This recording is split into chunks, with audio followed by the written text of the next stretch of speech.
ပန်းပွင့်တွေကြွေကျသွားတာဟာတစ်ပင်ကိုမုန်းလို့မဟုတ်ပါဘူးနောက်ထပ်ຫນွေဥတစ်ခုအတွက်နေရာဖယ်ပေးလိုက်ရုံတက်ပါပဲ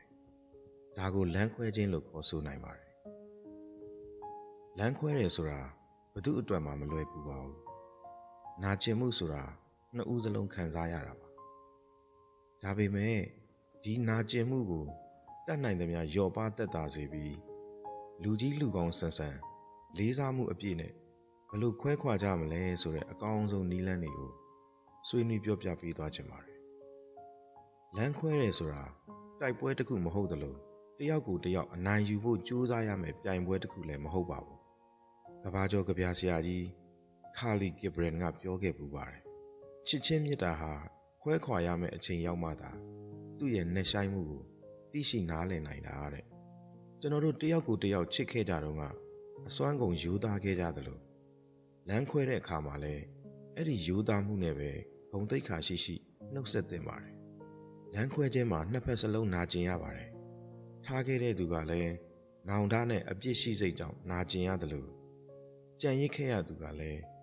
ဆုံးရှုံးမှုနဲ့လွမ်းမောမှုတွေကြောင့်ကြေကွဲရပါတယ်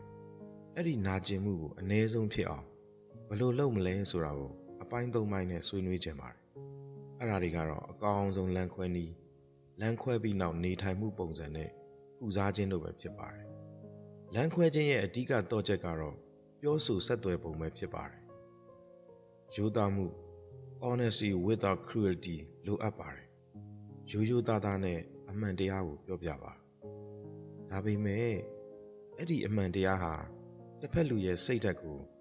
ရစရာမရှိအောင်ဖျက်ဆီးပစ်တဲ့လက်နက်တော့မဖြစ်ပါစေနဲ့မင်းကြောင်ဆိုတဲ့အပြစ်တင်စကားထက်ငါတို့ရဲ့ရှေ့ဆက်ရမယ့်လမ်းကြောင်းတွေမတူတော့လို့ဆိုတဲ့အတိအမှတ်ပြုမှုကိုသုံးပါမင်းကမင်းကြောင့်မင်းဆိုတဲ့ you statement တွေကိုမသုံးဘဲငါကကိုကဆိုတဲ့ I statement တွေကိုအသုံးပြုပြီးပြောပါအပြစ်တင်စကားလုံးတွေကိုရှောင်ပါမင်းကဘာဖြစ်လို့ဆိုတာမျိုးအစားငါကတော့ဒီလိုခံစားရတယ်ဆိုတဲ့ပုံစံမျိုးနဲ့ပြောပါဥပမာကျမတို့ဂျာကအဆင်မပြေမှုတွေကြောင့်ကျမအရန်ကိုပင်ပန်းနေပါပြီဆိုတာမျိုးပေါ့ဒီလိုပြောတဲ့အခါမှာလဲပုံကိုယ်ရေးအရာတွေ့ဆုံပြီးပြောပါဖုန်းနဲ့ဖြစ်ဖြစ် message နဲ့ဖြစ်ဖြစ်ပြောတာမျိုးမဟုတ်ပဲဖြစ်နိုင်ရင်လူချင်းတွေ့ဆုံပြီးတီးတဲ့နေရာတစ်ခုမှာပြောပါဒါကလေးစားမှုကိုပြသရာရောက်ပါတယ်မျက်နှာချင်းဆိုင်ခြင်း the dignity of presence လိုအပ်ပါတယ်စာတူလေးတစ်စောင်ဖုန်းကောလေးတစ်ခုနဲ့တည်းမပြီးလိုက်ပါနဲ့အချိန်ပေးပါတယောက်ရဲ့မျက်လုံးကိုတယောက်ကြည့်ပြီးလေးလေးစားစားနဲ့နှုတ်ဆက်တာဟာသူတို့နဲ့ကုံဆုံးခဲ့တဲ့အချိန်တွေကိုတန်ဖိုးထားရာရောက်ပါတယ်ရှင်းလင်းပြတ်သားပြီးရိုးသားပါဘာကြောင့်လမ်းခွဲရတယ်ဆိုတဲ့အကြောင်းရင်းကိုပတ်ဝန်းကျင်ကိုအပြစ်ဖို့တာမျိုးအကြောင်းပြချက်ရှုပ်ထွေးတာမျိုးမလုပ်ပဲတင့်ရဲ့ခံစားချက်ကိုအခြေခံပြီးတိကျရှင်းလင်းစွာပြောပါဥပမာကိုဘဝလမ်းကြောင်းနဲ့မင်းရဲ့လမ်းကြောင်းကကွဲပြားနေပြီလို့ခံစားရလို့ပါဆိုတာမျိုးပေါ့လမ်းခွဲတဲ့အခါဂုဏ်သိက္ခာကိုထိမ့်သိမ်းပါအငင်းခုန်ကိုရှောင်ကျင်ပါသူတို့ဘလောက်ပဲစိတ်ဆိုးနေပါစေစိတ်လိုက်မှန်ပါပြန်လဲတုံ့ပြန်တာမျိုးကိုရှောင်ကျင်ပါလေးစားမှုရှိရှိနေပေးလိုက်ပါသူတို့ရဲ့ခံစားချက်ကိုအသိမှတ်ပြုပါမင်းနာကျင်နေတာကိုကိုနားလဲပါတယ်ဒါဟာမင်းအတွက်ခက်ခဲမယ်ဆိုတာကိုသိပါတယ်လို့မျိုးစာနာတဲ့စကားတွေပြောပေးပါလမ်းခွဲရတဲ့သူရဲ့နာကျင်မှုကိုနားလည်ကြောင်းပြသပါပြီးတော့ခိုင်မာတဲ့ဆုံးဖြတ်ချက်ကိုပြပါစိတ်မကောင်းဖြစ်ုံတက်တက်နဲ့ပြန်မတွဲမိပါစေနဲ့ဆုံးဖြတ်ချက်ခိုင်မာကြောင်း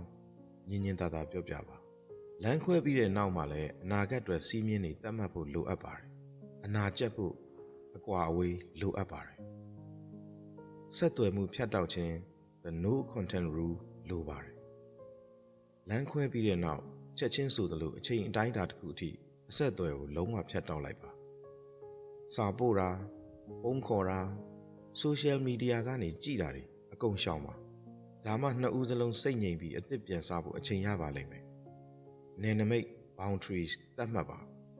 တငယ်ချင်းလိုဆက်ပေါင်းမယ်ဆိုတဲ့စကားကိုလောလောဆယ်ရှောင်ပါတကယ်လို့အဆက်အသွယ်လုပ်ဖို့လိုအပ်လာခဲ့ရင်ဘယ်လိုကိစ္စမျိုးတွေအတွက်လဲဆိုတာကြိုတင်သတ်မှတ်ထားပါပြီးတော့မိမိကိုယ်ကိုဂရုစိုက်ပါအနာဂတ်မှာကောင်းမွန်တဲ့ဆက်ဆံရေးပိုင်ဆိုင်နိုင်ဖို့အတွက်ကိုယ့်ရဲ့စိတ်ပိုင်းဆိုင်ရာနဲ့ရုပ်ပိုင်းဆိုင်ရာကျန်းမာရေးကိုအချိန်ပေးပြီး ဂရုစိုက်ဖို့လိုအပ်ပါတယ်ဝါသနာပါရာတွေလောက်ပါတငယ်ချင်းတွေနဲ့အချိန်ဖြုံးပါလမ်းခွဲပြီးတဲ့အခါ space နေရာလက်ကိုလေးစားပါတစ်ဖက်လူကိုနှောက်ယှက်တာ social media ကနေစောင့်ကြည့်တာတွေကအနာဟောင်းကိုပြန်ဆွတယ်လို့ပါပဲခဏလောက်တော့ဝမ်းနည်းခွင့်ပေးလိုက်ပါအဲ့ဒီဝမ်းနည်းမှုကနေပဲသင်ဟာပိုပြီးရင့်ကျက်တဲ့လူတစ်ယောက်ဖြစ်လာမှာပါနှလုံးသားကိုကုစားဖို့လိုအပ်ပါတယ်တခြင်းစာသားတစ်ခုရှိပါတယ်ငါတို့ခွဲခွာခြင်းဟာငါတို့မချစ်ခဲ့ကြလို့မဟုတ်ဘူး